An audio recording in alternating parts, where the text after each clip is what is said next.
Donc, c'est logique qu'il veuille le supprimer.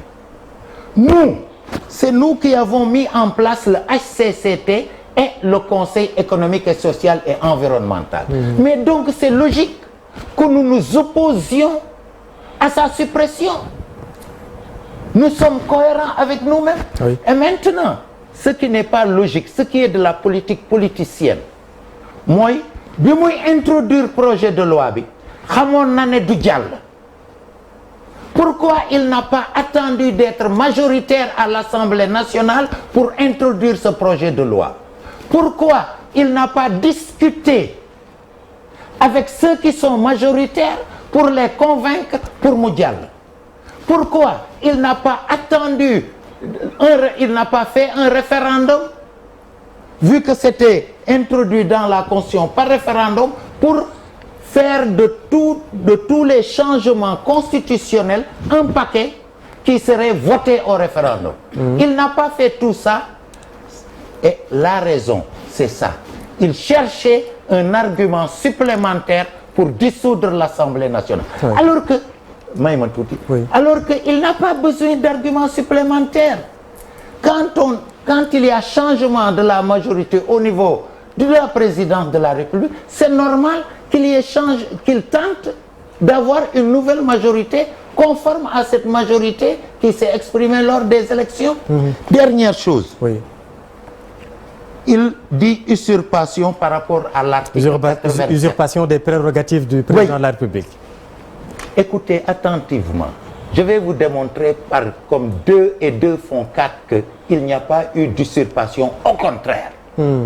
Il dit la déclaration de politique générale doit intervenir au plus tard 3 mois après l'entrée en fonction du gouvernement.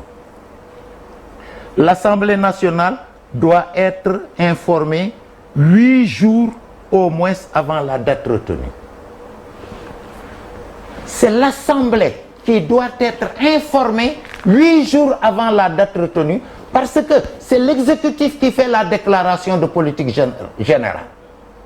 L'Assemblée, pour ne pas être prise au dépourvu, doit être informée 8 jours avant.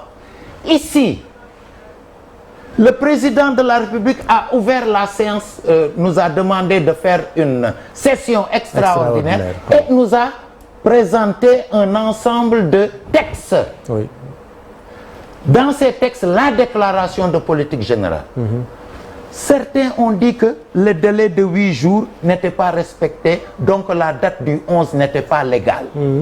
Alors que c'est pas ça. Ici, c'est l'exécutif qui doit informer l'Assemblée 8 jours avant. Mais si c'est l'Assemblée qui informe, parce que quand on te donne une série de lois à arranger pour la session extraordinaire, nous, c'est tout ce qu'on a fait. On a mis la déclaration de politique générale le 11, c'était parfaitement légal, il n'y avait pas un problème de délai. Parce qu'on doit être informé 8 jours avant. Mais ici, c'est nous qui informons. Donc, il n'y avait pas un problème de donc, aucun de ces arguments ne tient debout. Et dernière chose, le père de la nation se dédie. Très bien. Joue au cache-cache. Je termine par là. Oui. À mon avis, c'est une honte. Soit, jusqu'au le 13, président Diomaye dina du am déclaration de politique générale. Oui.